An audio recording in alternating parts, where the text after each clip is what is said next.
Hello friends, आप सभी लोगों का स्वागत है आपके अपने परिवार यूट्यूब चैनल फ्रेशर क्लासेस में। तो फ्रेंड्स, ये जो वीडियो सेशन है ये वीडियो बेस रहेगा आपका इंग्लिश का मॉक टेस्ट नंबर 11 का, ठीक ना। तो आइए क्वेश्चन स्टार्ट करते हैं। ये आपका जो प्रश्न है, पहला प्रश्न ये आपका एक्टिव वॉइस दिया हुआ है, उसको पैसिव वॉइस में कन्वर्ट करना है, ठीक ना। तो पीडीएफ बनाते समय ये क्या हुआ, ऊपर वाला जो हेडलाइन होता है वो दूसरे पेज में था और ये सेकंड पेज में था, इसलिए वो नहीं लिया गया। तो आपको मैं बता दूं ये एक्टिव वॉइस में है। ये जो ऊपर वाला सेंटेंस वो आपको एक्टिव वॉइस में दिया हुआ है, उसके लिए आपको कन्वर्ट करना है पैसिव वॉइस में, जिसका 4 ऑप्शन आपको दिया गया। तो देखिए, एक्टिव वॉइस का हम लोग पहले क्या करेंगे, टेंस को पहचान लेंगे। टेंस यहाँ पर हैड है, मतलब यहाँ पर वर्ब क्या हैड है। हैड मतलब हैज हैव का वर्ब टू है, वर्ब का दूसरा रूप है। तो वर्ब का दूसरा रूप क्या होता है, पास्ट टेंस कहलाता है, होता है पास्ट टेंस की पहचान होती है वर्ब का दूसरा रूप। अब हमारा जब पैसिव वॉइस, हम एक्टिव वॉइस से पैसिव वॉइस बनाएंगे तो इसका भी टेंस क्या रहेगा, इसका भी टेंस हमारा पास्ट टेंस ही रहेगा, क्योंकि हम जानते हैं कि वॉइस में टेंस का कोई चेंज नहीं होता, लेकिन स्ट्रक्चर में थोड़ा सा बदलाव आ जाएगा। स्ट्रक्चर में बदलाव क्या होगा कि हैड प्लस बीन प्लस भी3 आ जाएगा। हैड प्लस बीन प्लस भी3 आपको पैसिव वॉइस में ऐसा स्ट्रक्चर देखने को मिलेगा। तो देखिए यहाँ पर देखते हैं कि हैड के पास बीन आ रहा है कि नहीं। तो all other work had to be stop to complete this project by me. Had के बाद यहाँ बीन नहीं आया है, तो ऑप्शन बी, ऑप्शन ए खत्म। For competition this project all other work must be stopped, ये तो पूरा ही गलत। For completing this project I had के बाद है बीन, कहीं भी नहीं, तो ऑप्शन सी गलत। क्योंकि हमारा पैसिव वॉइस का पास्ट टेंस में जो सिंपल पास्ट का स्ट्रक्चर होता है वो हैड प्लस बीन आना चाहिए, उसके बाद भी3 आना चाहिए। To complete this project all other work had been, यहाँ पर है, और उसके बाद भी3 भी है। स्टॉप हमारा क्या है, भी3। तो ये फॉलो कर रहा है स्ट्रक्चर को पैसिव वॉइस का पास्ट टेंस में, तो ऑप्शन डी आपका राइट हो गया, ठीक ना। आगे बढ़ते हैं। In the following question out of the 4 alternative select the alternative which is the best substitute of the phrase. आपको क्या बोला है कि दिए हुए क्वेश्चन में आपको 4 ऑप्शन दिए गए, उस 4 ऑप्शन में जो आपको यहाँ से यहाँ एक फ्रेज दिया गया है, उस फ्रेज का जो सब्सटीट्यूट है, मतलब एक वर्ड में जो इस सेंटेंस जो अर्थ बोलना चाह रहा है उसका अर्थ आपको एक वर्ड में देना है, ठीक है, उसी को बोलते हैं सब्सटीट्यूट। तो सेंटेंस पढ़िए क्या बोल रहा है, to take someone somewhere suddenly and quickly. क्या बोल रहा है, कहने का मतलब इसका हिंदी में अगर समझिएगा तो किसी को फुर्ती से कहीं ले जाना। समवन मतलब क्या, किसी को फुर्ती से कहीं ले जाना, ठीक ना। तो देखते हैं इसका अर्थ क्या निकले। इसका हिंदी अगर मैं क्या लिख दूँ, क्या नहीं लिखते, क्या लिख देता हूँ एगो, अब जब बोल दिया हो तो, किसी को फुर्ती से कहीं ले जाना होता है, ठीक है ना। इसका हिंदी अर्थ क्या होता है, किसी को फुर्ती से ले जाना। तो इसके लिए आप सब्सटीट्यूट जो दोगे वो क्या होना चाहिए इस 4 ऑप्शन में। तो आपका बता दो, रस का मतलब होता है तेज़ी से कहीं जाना, रस का मतलब क्या होता है, तेज़ी से कहीं जाना। और फ्लाई का मतलब होता है उड़ना, तो ये भी नहीं आ रहा है। और विस्क का मतलब होता है किसी को फुर्ती से कहीं ले जाना, तो इसका सब्सटीट्यूट क्या हो जाएगा, WHISK। इसका भी सेम अर्थ हमारा होता है किसी को फुर्ती से कहीं ले जाना। तो सब्सटीट्यूट क्या मिल गया हमारा, विस्क मिल गया, ऑप्शन बी राइट हो गया, ठीक ना।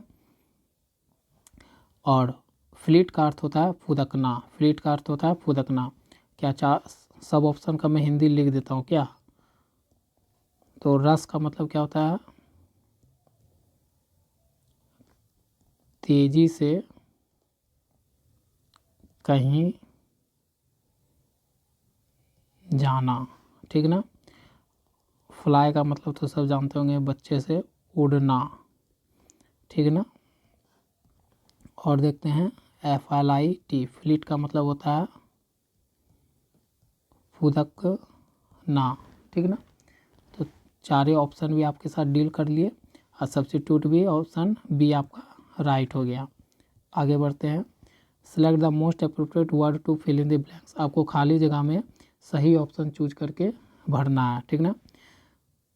Precise and dash make good essay, क्या अर्थ निकल रहा है?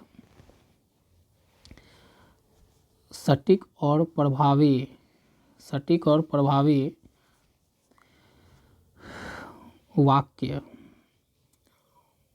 देखिए सेंटेंस मतलब वाक्य, गुड मतलब अच्छे, तो प्रिसाइज मतलब सटीक, और यहाँ पर क्या आएगा तो प्रभावी, सटीक और प्रभावी वाक्य अच्छे निबंध बनाते हैं। हिंदी का क्या निकला कि सटीक और प्रभावी, यहाँ पर हमको हिंदी में लग रहा है कि प्रभावी आना चाहिए, ठीक है। सेंटेंस मेक गुड ऐसे, तो प्रभावी का इंग्लिश हमको अगर पता हो जाए तो यहाँ पर हमको तो इंग्लिश वर्ड भरना है। तो प्रभावी का इंग्लिश क्या होता है?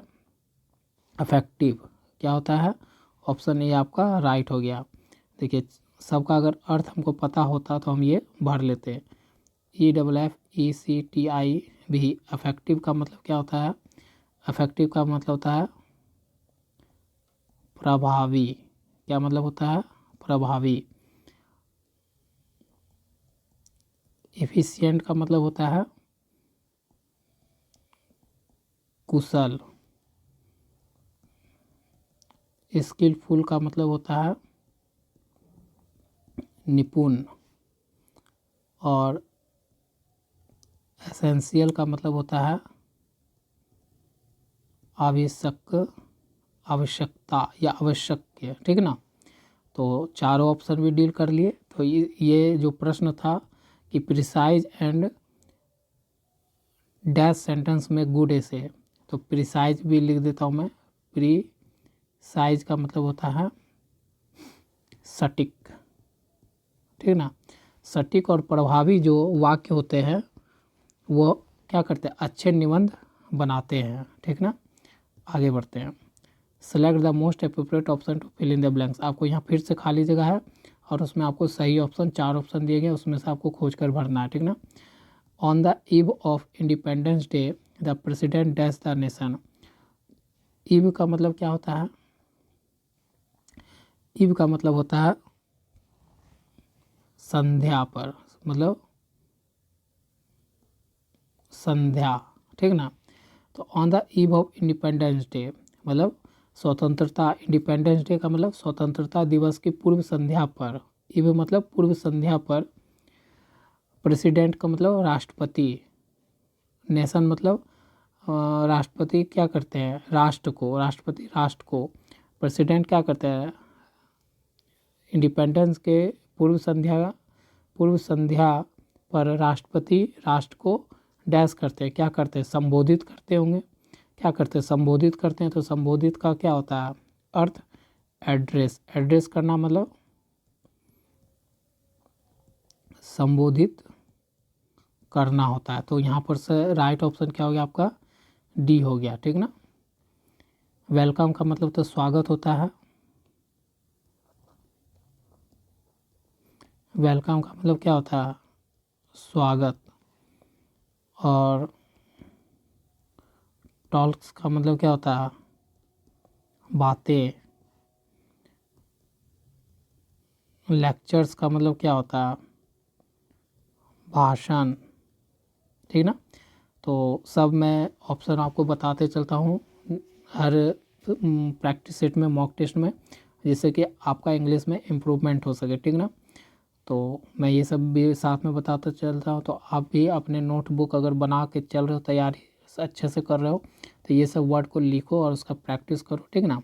तो आपका इंग्लिश अदर लाइफ में आगे भी काम आएगा, ठीक है। तो यहाँ से आपका ऑप्शन डी राइट हो गया। आगे बढ़ते हैं। Select the option that express the given sentence in passive voice. आपको पैसिव वॉइस आपका बनाना है, जो आपको नीचे एक सेंटेंस दिया हुआ है। द मेड वाज डस्टिंग, थोड़ा इसको साफ कर लेते हैं।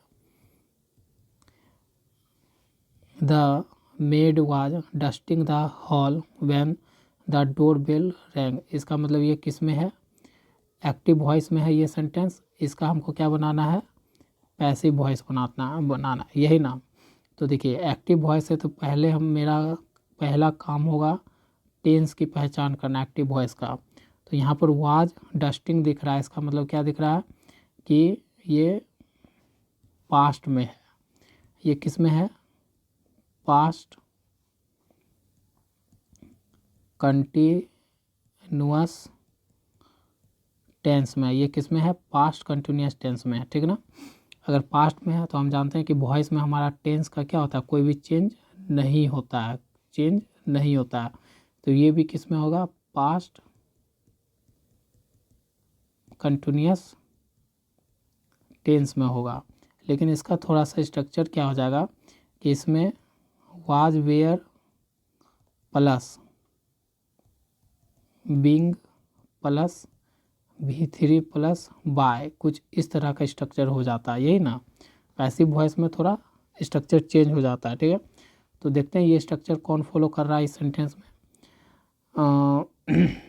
मेन वर्ब है वाज डस्टिंग, तो वाज डस्टेड है यहाँ पर, तो बीइंग तो दिख नहीं रहा, तो ऑप्शन एक खत्म।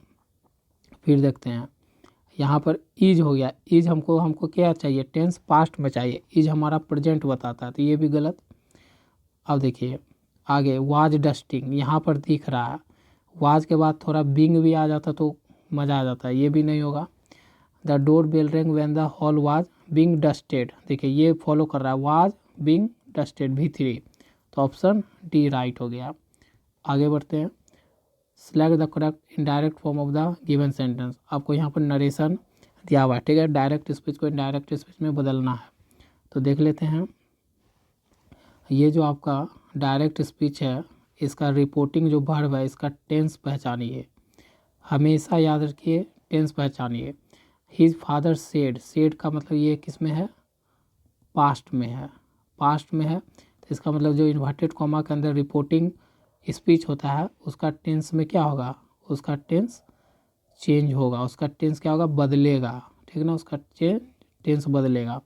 तो देखिए हिज फादर टोल्ड, सेड बदलता है टोल्ड में, टोल्ड में, टोल्ड में, टोल्ड में, सारे में है, तो यहाँ से यहाँ तक सब कॉमन आ रहा है, हिम तक हिम तक हिम तक हिम तक कॉमन है, ठीक है।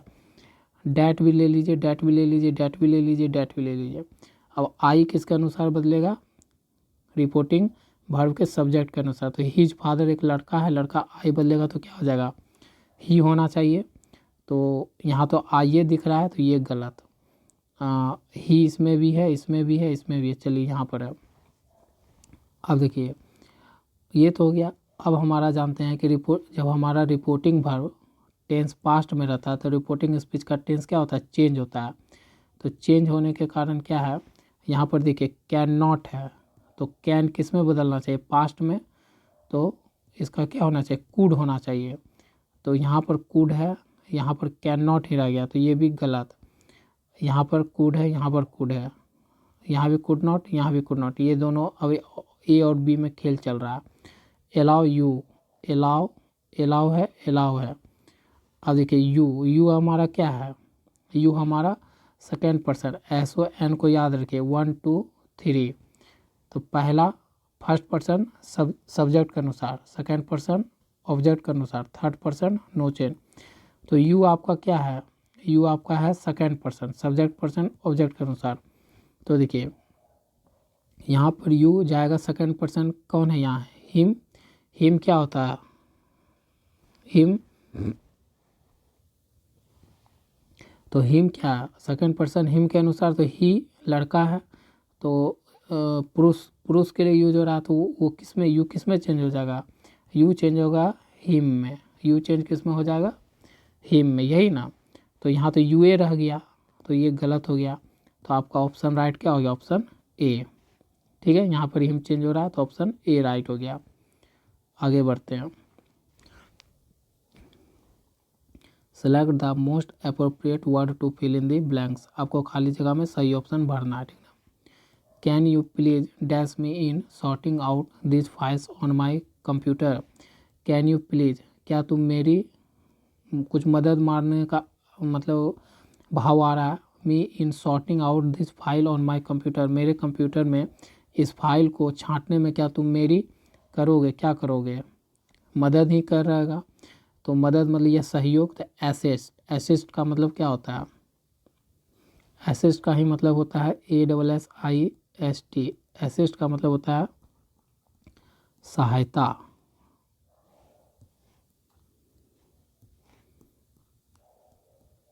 सहायता देना। तो आपका ऑप्शन यहाँ से राइट हो गया ए। अदर वर्ड का अगर हम जान लेते हैं अर्थ, तो एबिट, एबिट का मतलब होता है उकसाना, क्या मतलब होता है, उकसाना। हिंडर का मतलब क्या होता है, बाधा पहुंचाना। कॉनिव का मतलब क्या होता है, कॉनिव का मतलब होता है बढ़ावा देना, ठीक ना। तो यहाँ पर एक ही का मतलब निकल रहा था, असिस्ट का मतलब सहायता देना, और वर्ड को हमको पढ़ के कुछ ऐसा ही अर्थ निकल रहा है, कैन यू प्लीज़, क्या तुम मेरी कृपया क्या करोगे, सहायता करोगे मेरी, किस में करने में, कंप्यूटर में फाइल को सॉर्टिंग करने में, मतलब छांटने में, ठीक है ना। तो यहाँ से आपको पता चल गया असिस्ट का मतलब होता है सहायता करना, तो आपका ऑप्शन ए राइट हो गया। आगे बढ़ते हैं, select the most appropriate meaning of this given idioms. आपको जो नीचे ईडियम दिया गया है उसका सही ऑप्शन आपको, जो चार ऑप्शन में उसका अर्थ बयां करता हो वो आपको चूज करना है। तो make big time, make big time का मतलब क्या होता है हिंदी में, मेक बिग टाइम का मतलब एक व्यापार के रूप में देखोगे ना, तो ये होता है प्रसिद्धि और सफलता प्राप्त करना। क्या करना, प्रसिद्धि और सफलता प्राप्त करना। क्या लिख दूँ, लिख देता हूँ, प्रसिद्धि और सफलता प्राप्त करना, ठीक ना। अब देखते हैं इस ईडियम का चार ऑप्शन में कौन सा ये अर्थ दे रहा है, प्रसिद्धि और सहायता प्राप्त करना। Spend more than one earns, attend fame and success, earn more than needed, rich early then expected. तो आपका क्या, स्पेंड मोर खर्च करो, मोर देन वन अर्न्स, जितना कमाओ उससे ज़्यादा खर्च करो, ऐसा तो नहीं आ रहा, तो ये गलत। अटेंड फेम एंड सक्सेस, हाँ प्रसिद्धि और सफलता, ये फेम मतलब प्रसिद्धि और सक्सेस मतलब सफलता क्या करना, अटेंड करना, गेन करना, प्राप्त करना। तो ऑप्शन बी राइट हो गया। आगे बढ़ते हैं, which marks is use to form the plural of letters and figures. कौन सा इस चारों में से मार्क्स का यूज किया जाता है, फॉर्म मतलब रूप, यूज टू फॉर्म द बनाने के लिए, प्लूरल ऑफ लेटर्स, लेटर्स का प्लूरल बनाने के लिए और फिगर को प्लूरल बनाने के लिए। तो किसका करते हैं, तो एपो स्टॉप का करते हैं, ठीक ना। प्लूरल बनाने के लिए किसका यूज़ करते हैं, एपो स्टॉप का करते हैं, लेटर्स को प्लूरल बनाने के लिए। तो ऑप्शन राइट ए हो गया। Select the most appropriate option to fill in the blanks, आपको खाली जगह में सही ऑप्शन भरना है चूज करके, ठीक है ना। He try to prevent me dash doing my duty, he try to prevent me, वह मुझे क्या कर रहा था, रोकने की कोशिश कर रहा था, डैश डूइंग माई ड्यूटी, मेरे ड्यूटी में मतलब मेरा ड्यूटी करने से, वह मुझे रोक रहा था, रोकने की कोशिश कर रहा था मेरा ड्यूटी करने से। तो क्या होगा, फ्रॉम होगा, मतलब ड्यूटी करने से रोक रहा था, मेरी ड्यूटी करने से रोक रहा था। तो आपका ऑप्शन डी राइट हो जाएगा, ठीक ना। आगे बढ़ते हैं, select the most appropriate option to fill in the blanks, आपको खाली जगह में यहाँ भी सही ऑप्शन भरना है, ठीक ना। Of mice and man is a well known dash by John Steinbeck, क्या कर रहा है, ये एक बुक का नाम लग रहा है, ठीक ना। ऑफ माइस एंड मैन एक बुक का नाम है, is well known dash by John Steinbeck, जो जाना जाता है, वेल नोन मतलब क्या है, एक प्रसिद्ध, वेल नोन का मतलब, ए वेल नोन मतलब होता है एक प्रसिद्ध उपन्यास है, किसके द्वारा, यहाँ पर आ रहा है एक उपन्यास का, तो ऑप्शन बी हो जाएगा, क्योंकि ऑफ माइस एंड मेन क्या है, एक उपन्यास है, ठीक ना। On Mice and Men John Stein का एक प्रसिद्ध उपन्यास है। ठीक है ना, तो यहाँ से ऑप्शन आ जाएगा नोवेला। नोवेला का मतलब होता है उपन्यास। अदर वर्ड का अगर अर्थ देखें तो पैम्पलेट का मतलब क्या होता है? पैम्पलेट का मतलब होता है पुस्तिका, पुस्तिका। मेमोरेंडम का मतलब क्या होता है? ज्ञापन। क्या होता है? ज्ञापन। ठीक है, आगे बढ़ते हैं। Select the most appropriate option to fill in the blanks. आपको खाली जगह भरने के लिए सही ऑप्शन चूज करने बोल रहा है। My mother dash about a new car, sorry my brother है, my brother dash about a new car. मतलब क्या अर्थ निकल रहा है कि मेरा भाई एक नई कार खरीदा। तो मेरा भाई एक नई कार खरीदा कहाँ? तो रिसेंटली खरीदा होगा, शॉर्टली तो नहीं होगा, एग्जैक्टली नहीं होगा, रिसेंटली मतलब फिलहाल में खरीदा होगा, यही अर्थ निकल रहा है। हाल ही में खरीदा होगा। रिसेंटली का मतलब क्या होता है? हाल ही में। तो यहाँ से ऑप्शन आपका राइट यहाँ पर डी भराएगा। ठीक ना, आगे बढ़ते हैं। Select the most appropriate option to fill in the blanks. आपको खाली जगह में सही ऑप्शन चूज करके भरना है। यहाँ पर खाली जगह है। He was dash to get a good job as soon as he was out of college. क्या बोला? He was dash to get a good job as soon as he was out of college. वह भाग्यशाली, वह वह dash था, वह dash था कि उसे कॉलेज से बाहर, ही गेट आउट ऑफ कॉलेज मतलब वह डैश था कि उसे कॉलेज से बाहर निकलते ही एक गुड जॉब, एक अच्छी नौकरी मिल गई। ठीक ना, गेट मतलब मिल गई। तो उसका क्या होगा? जैसे देखो उसे क्या क्या कॉलेज से बाहर निकाला गया, बाहर निकला जैसे, और उसे एक अच्छी जॉब मिल गई। तो ऐसा हम लोग के साथ भी होता है, हम लोग के फ्रेंड सर्कल में, कि किसी को जॉब होता है ना, किसी को तुरंत जॉब हो जाता है। ठीक ना, तो क्या बोलते हैं कि उसका लक अच्छा है, बोलते हैं ना ऐसा। हमारे मुंह से निकलता है कि उसका लक अच्छा है कि कॉलेज से बाहर निकला तुरंत जॉब लाइन में चला गया। तो यहाँ पर लक का काम हो रहा है, यहाँ पर भाग्यशाली का अर्थ आ रहा है। तो भाग्यशाली का देखते इस चारों ऑप्शन में किसका अर्थ आता है? फॉर्चुनेट का मतलब क्या होता है? भाग्यशाली। क्या होता है? भाग्यशाली, जिसे लकी बोलते हो। ठीक है। इंटेलिजेंट का मतलब क्या होता है? बुद्धिमान। वाइज का भी मतलब बुद्धिमान, सेम ही हो गया। फेवरेट का मतलब क्या होता है?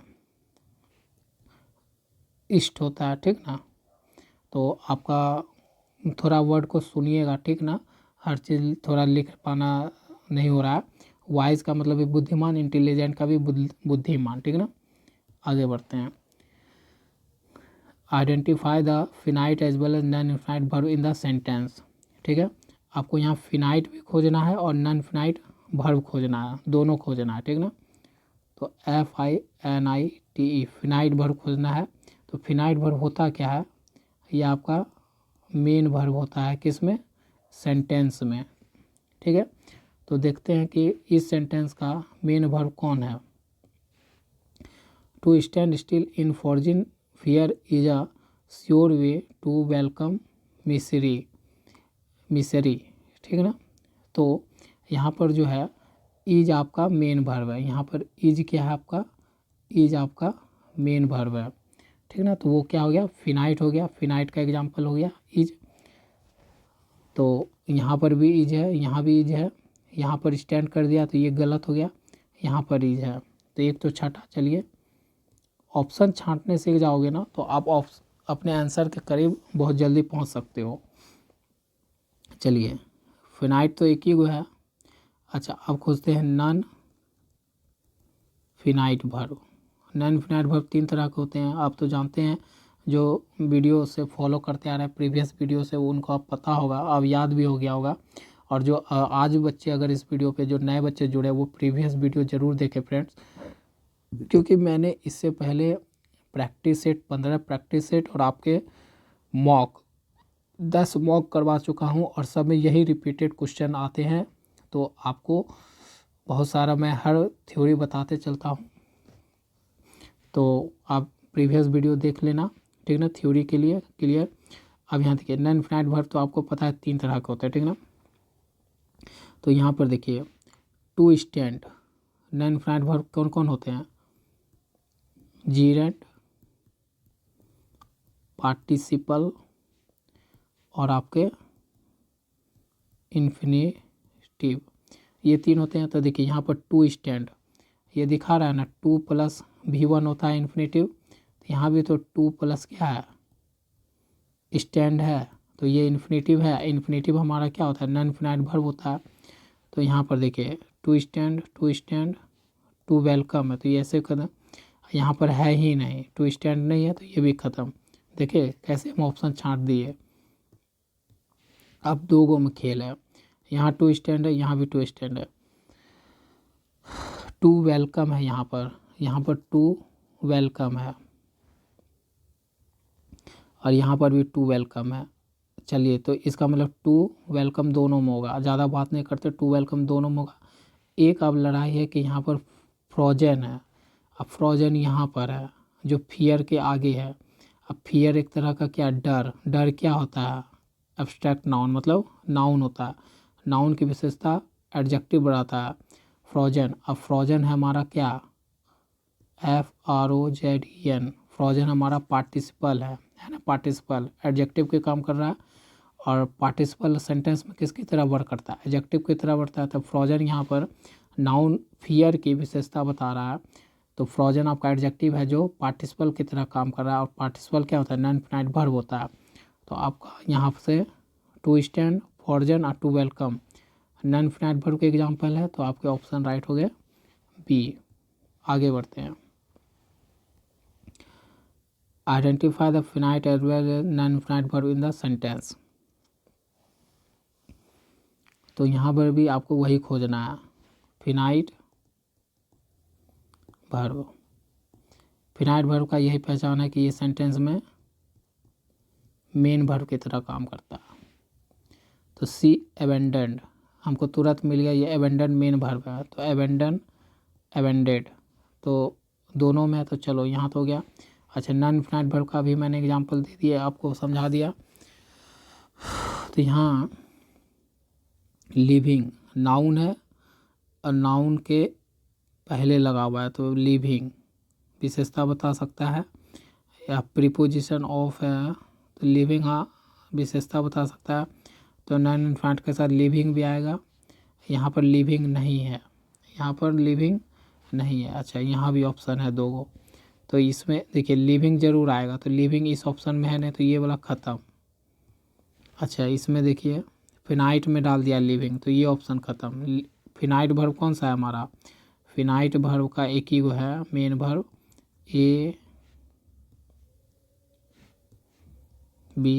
ABANDONED। एबेंडेंड ही हमारा क्या है? फिनाइट वर्ब है, जो सेंटेंस में एज अ मेन वर्ब काम कर रहा है। तो यहाँ पर फिनाइट में लिविंग लिख दिया था, तो ये ऑप्शन सी भी ख़त्म। अब बचा हमारे पास 2 गो, ए और डी में। चलिए, एबेंडेंड यहाँ भी है, नॉन इनफाइनाइट वर्ब में लिविंग है, और यहाँ भी लिविंग है, और चेर CHERISED चीरिज्ड जो भी है। यहाँ पर ड्रीम है, सपना, मतलब नाउन है। ये आपका क्या है? ड्रीम क्या है? नाउन है। नाउन की विशेषता ये वर्ड बता रहा है, तो ये आपका क्या है? यहाँ पर एडजेक्टिव है जो पार्टिसिपल की तरह काम कर रहा है। तो चिरिमिन यहाँ भी है और यहाँ भी है। अब बचा टू परस्यू। टू परस्यू आपका इन्फिनेटिव है, यहाँ पर देखिए टू परस्यू। टू परस्यू किसका काम कर रहा है? इन्फिनेटिव का, और इसमें टू परस्यू है ही नहीं, तो ये भी ख़त्म। तो हमारा जो बचा ऑप्शन हो जाएगा ऑप्शन डी राइट, क्योंकि देखिए इसमें एबेंडन फिनाइट हो गया, नॉन इनफाइनाइट में लिविंग, टू परस्यू और चेरिज, ये आपका यहाँ पर काम कर रहा है जीरेंट का, ये इन्फिनेटिव का, और ये काम कर रहा है पार्टिसिपल का, ठीक ना। आगे बढ़ते हैं। Fill up the blanks with the correct option, आपको सही ऑप्शन में यहाँ पर भरना है। ये तो बहुत सिंपल है। नथिंग जो होता है, नथिंग के बाद हमेशा याद रखना है सिंगुलर वर्ब आता है। तो यहाँ पर वेयर प्लुरल है, आर प्लुरल है, प्लुरल है। इज हमारा हो जाएगा ऑप्शन सी। इज हमारा क्या होता है, सिंगुलर होता है। Choose the correct phrase from the given option and make a conditional sentence, आपको कंडीशनल सेंटेंस बनाना है। The plane will take off on time provided that the runway dash free, will है, मेन क्लाउज में will है। Will किसको show कर रहा है, फ्यूचर टेंस को। हम लोग जानते हैं तब हमारा जो कंडीशनल क्लाउज है यहाँ पर प्रोवाइडेड के बाद क्या आएगा, प्रोवाइडेड डैट जो है, प्रोवाइडेड डैट यहाँ पर कंडीशन बता रहा है। तो इसके बाद जो हमारा आगे आने वाला होगा सेंटेंस वो किस में होना चाहिए, वो आपका होना चाहिए प्रेजेंट टेंस में। ये नियम कहता है कि जब मेन क्लाउज अगर फ्यूचर में है तो हमारा कंडीशन वाला जो क्लाउज है वो होना चाहिए प्रेजेंट टेंस में। तो ये होगा नहीं, ये होगा नहीं, ये नहीं होगा, तो आपका क्या बचा, इज प्रेजेंट टेंस में, ठीक ना। ऑप्शन बी राइट हो जाएगा। आगे चलते हैं। यहाँ आपको नॉन इनफिनाइट वर्ब खोजना है, ठीक ना। ये आपका रिपीटेड क्वेश्चन है, रिपीटेड क्वेश्चन है। तो आपको मैं हमेशा एक होमवर्क देता हूँ, तो ये आपका होमवर्क है, ये रिपीटेड क्वेश्चन है, ठीक ना। मैंने प्रीवियस प्रैक्टिस सेट में ये क्वेश्चन करवाया हूँ पूरा डिटेल में। तो आपको इसका आंसर मुझे कमेंट करना है, ठीक ना, विथ क्वेश्चन नंबर, ठीक ना, और प्रैक्टिस सेट। आगे बढ़ते हैं। What is the purpose of the dash in a sentence, dash का क्या होता है पर्पस सेंटेंस में, तो ऑप्शन सी, ठीक ना। ये भी रिपीटेड क्वेश्चन है, ठीक ना, ये भी आपका रिपीटेड क्वेश्चन पूछा है। अब यहाँ पर देखिए, डायरेक्ट स्पीच को इनडायरेक्ट स्पीच में बदलना है, ठीक ना। तो ही सेड, रिपोर्टिंग जो वर्ब है वो पास्ट में है, तो ही सेड डैट, आई बदल गया सब्जेक्ट के अनुसार, तो ही आ गया। हैव है, तो रिपोर्टिंग वर्ब हमारा पास्ट में है, तो हैव किस में बदलेगा, हैव इसका मतलब होना चाहिए हैड में बदलेगा। हैव किस में बदलेगा, हैड में। तो हैज में नहीं, इज में नहीं, वाज में नहीं, तो हैड एक ही में है, तो ऑप्शन डी आपका राइट हो गया। तो इस तरह से आपके 20 में 20 क्वेश्चन आपके मैंने सॉल्यूशन करवा दिया मॉक टेस्ट का, ठीक ना, जो आपका बेस है बिहार डीएलएड एंट्रेंस एग्ज़ाम 2024 के लिए। आपका लेवल जो होता है इंग्लिश का यही होता है, और बहुत सारे क्वेश्चन रिपीटेड ही पूछे जाते हैं। तो आप लोग प्रैक्टिस सेट लगा लो, आपको एक्स्ट्रा तैयारी के लिए मैं मॉक टेस्ट भी करवा रहा हूँ, ठीक ना। तो आप जो भी बच्चे लोग वीडियो के लास्ट तक देखते हुए पहुँचे उसको धन्यवाद कि आप लोग वीडियो में बने रहे, और जो नए हैं चैनल को सब्सक्राइब करके नोटिफिकेशन का बेल आइकन प्रेस करिए, जिससे कि आपको अगले वीडियो का नोटिफिकेशन पहले पहुंच सके। और अन्य विषय की तैयारी करने के लिए प्लेलिस्ट में जाके आप चेक कर सकते हो, साइंस का और रीजनिंग का प्रैक्टिस सेट चल रहा है, और अदर सब्जेक्ट का प्रैक्टिस सेट आने वाला है। और कोई भी इंक्वायरी हो, कुछ भी बात करना हो हमसे, तो आप मेरे टेलीग्राम से जुड़ सकते हो, जो इसका लिंक आपको डिस्क्रिप्शन में दिया गया है। धन्यवाद।